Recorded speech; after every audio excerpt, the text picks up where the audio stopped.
everyone, Joe here from the Minecraft Alliance, and welcome back to yet another episode of Reviewing the Highlight, guys. And in today's episode, we are on episode number 24, and today we are going to be discussing Fantastic Beasts and Where to Find Them, the first film in the 5-part series, guys. So if you are looking forward to this video, like it, let's get started. So, Fantastic Beasts and Where to Find Them. I watched it for the first time about a week ago now, I think it was, and I gotta say, I loved it. I mean, I knew I was going to because I'd seen clips and bits and pieces.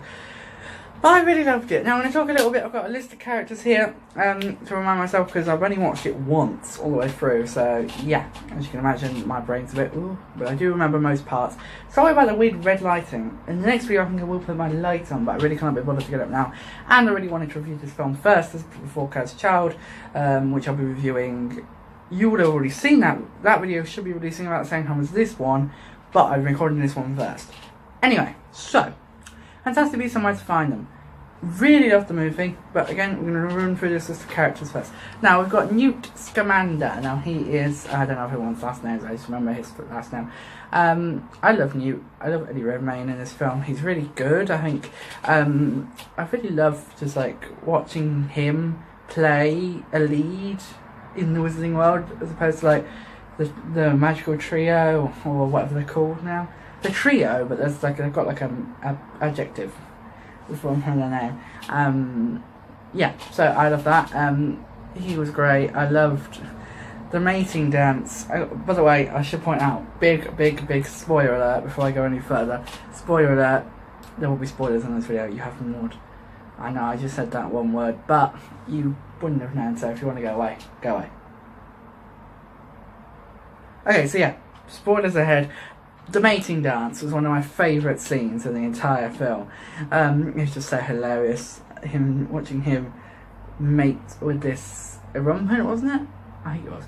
And then the Niffler scene, where the bank scene I liked, but one of the scene I liked more was the one where the Niffler's at the shop, the jewellery shop. And then he sees him in the window and he turns and looks at him, and then the Niffler just looks at him. And then Eddie gives him that look, as he's like, really? And then the Niffler goes to carry on, and then he breaks through the window. And then when Jacob turned, I just noticed I've written in my notes, I've got a load of notes for this one. I've got like the character list, and I've written Jabob instead of Jacob for some reason. Anyway, so yeah, and then Jacob turns up and he's like, they went that way off for somebody. They got like jewels all on their like shoulders. I found that quite funny. We'll jump the gun a bit there. We'll come to Jacob later, but that I must say I loved. Now Tina, I thought she went on a good character progression throughout the story. She started out as someone who had just been demoted or taken a demotion from her job at I can't remember what it's called. I honestly can't remember what the American government's called. I apologise for that. The American government. She's gone down. She wasn't, or what is an aura. I don't know if that's a universal job title, but she basically has gone down. But then she's trying to work her way back up the ranks, by capturing Newt. Yeah, I love Tina, but then obviously throughout the film she gets softer and softer, and then by the end, obviously, their goodbye is quite sad, but they hold back slightly.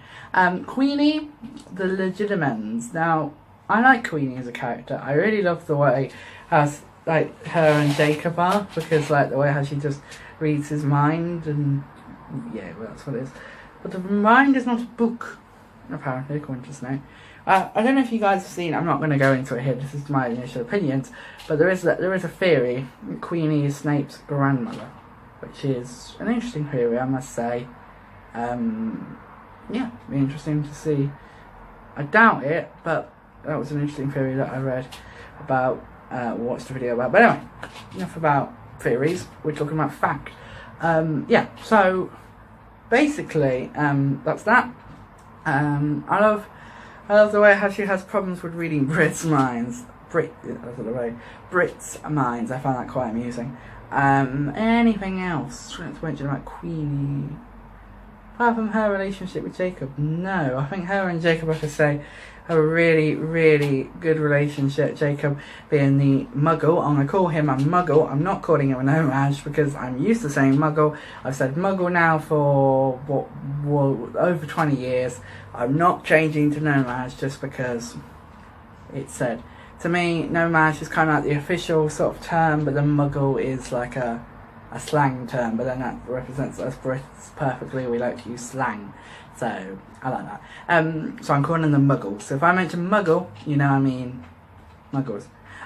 Yeah, so that's that. I love Jacob and Queenie's relationship. I love Jacob. The end, one of the very last scenes, not the last scene, but one of the very last ones, the rain, that was quite emotional. I didn't cry or anything, but I really felt sad. Although now I've seen all the trailers for the next one. Again, spoiler alert.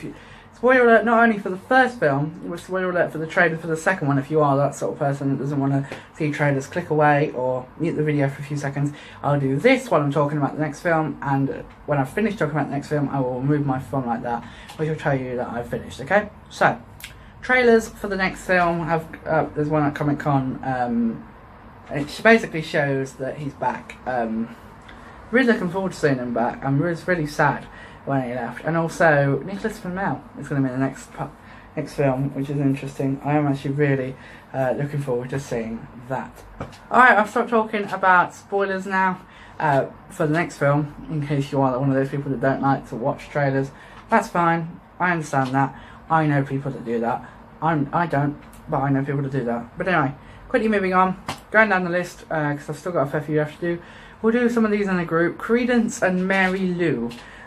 Credence, I really love Credence. The actor to me seems so different to the character. And that's a good thing.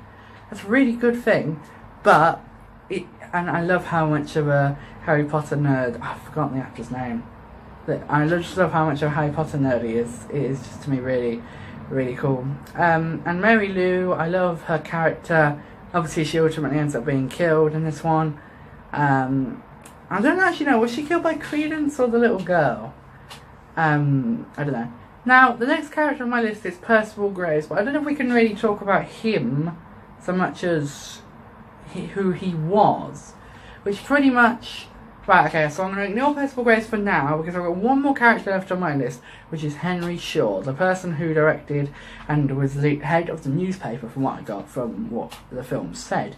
I really liked him as that sort of... He reminded me a lot of, like, Vernon Dursley. I'm pretty sure that wasn't intentional, but, you know, in that sort of corporate businessman, sort of... He also kind of, I'll tell you someone who he kind of reminded me of. Very, very loosely, but very kind of slightly, and this is probably me as an English literature student, or as I was an English literature student nearly 2 months ago now, which is crazy. I think I finished school on the 15th of June. But anyway, me as an English literature student here, he kind of reminded me a little bit of Mr. Burling. Only a tad. And bearing in mind that he was around 12 years before this, but... that was what reminded me of. Anyway, moving on to the final two characters, or the same character, depending on how you look at it. Percival Graves and, of course, Grindelwald, because I know how to say that. I do, but I'm hoping I said that right, because I've seen a whole load of people complaining about people saying Grindelwald. Apparently it's Grindelwald, which I thought that was a German thing. But oh well. As far as I'm aware, it's Grindelwald. So I'm saying it like that with a the, as opposed to the W. It's not wold, it's vold. Mould on the world. That's interesting. Mould on the world, but then Grindelwald. I don't know. But that is interesting to think that... I'm not theorising anyway. Yeah, I love the reveal of Grindelwald in this movie. Unfortunately, I knew ahead of time that he was in it. He was in it. Well, yeah, because he's right at the beginning. But you know what I mean. Unfortunately, I knew that this character was Grindelwald, and the only thing was, I found that out very late on, in terms of, it wasn't until like a few weeks before I watched the film that I found that out, and it's really annoyed me because I could have watched the film so much sooner because it was on Now TV, but yeah, so that's, I kind of am a bit annoyed by that, but yeah, so love it, and I can't wait to see Johnny Depp in the next film. I can't wait to see Johnny Depp in the next film. I think he's going to be a really, really good addition to the cast, which is always really good. I mean, he was good in this film for like the 2 minutes he appeared in. I do like the little scene where it's like, do you think you can contain me or something like that? And she's like, I've forgotten her name, but you know, the head of the American government, like the American version of Fudge. She's like, oh, I'm not talking about spoilers anymore, man. Duh. I was like, no, she's like, we'll try our best or something like that. I love that. And then obviously you got the rain scene. And then the final scene, just going back into like talking about chronological order. Final scene with Grindelwald, not with Grindelwald, no. With Queenie and Jacob.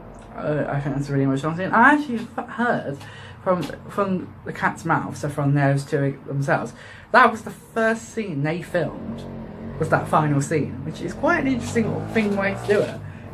It kind of builds your character so you know what you're working up to, which I think is quite cool. And I also love the way that Queenie was going to leave Jacob on the rooftop earlier on in the film, but then Jacob's like, nah, I'm coming with, I don't know what I said there, I was going to say no, I'm coming with, but I know I said nah, but he's basically like, no, I'm coming with, you can't, I understand what you're trying to do, but yeah. Anyway guys, that is my thoughts on Fantastic Beasts and Where to Find Them, the first movie. I may do a proper breakdown and a few more if I want to make any more points once the next film comes out, but yeah, so that's pretty much it for this video guys. If you have enjoyed today's video and you would like to see more content like this on the channel, we are pretty much done now with reviewing the whole lot, and unfortunately until the next Fantastic Beasts films comes out in November. For that I'll be doing an initial reaction, which will not be my review in this series. It will just be like an initial reaction which I'll post on the channel, and the no series name. Then I'll do the review once I've seen it at least twice. Then I'll do the review of it, because what I'll do is the first time I'll watch it for watching it, second time I may do the same, and the third time I will take notes. So yeah, I'll take more mental notes about things. But anyway guys, I really do hope you have enjoyed this video. Again, like it, I'm doing it with this finger so I'm not spoiling things. Like the video and subscribe if you are new. We've hit 160 subscribers again, so thank you very much for that. I'm very much appreciative of that. Stay tuned throughout the month of August and the month of September, at least I believe that's the case, for a whole load of dramatic content. This is the place to be. I've heard so. I'm proud of what I've put together. It's not done yet, I've planned it all out, but I've still got to film a whole load of it, so it's going to be a busy couple of weeks for me. That's starting next Monday, so do feel free to stick around and check that out. Also, feel free to check out the rest of the channels in the TMA family in the description below this video. Guys, thank you so much for watching this video. It's been a slightly longer one than normal, but I hope you enjoyed it all the same. Thanks for watching, and I'll see you all in the next video, guys. Goodbye. Oh, one more thing, I always forget, that's kind of my thing now. I go, goodbye. Oh, don't forget. And remember guys, don't forget that you're awesome. Don't let anyone tell you to do anything, because you definitely are awesome for watching all the way through to this. I know this video has been 13 minutes. Thank you so much for watching, and I will see you all in the next video, guys. Goodbye.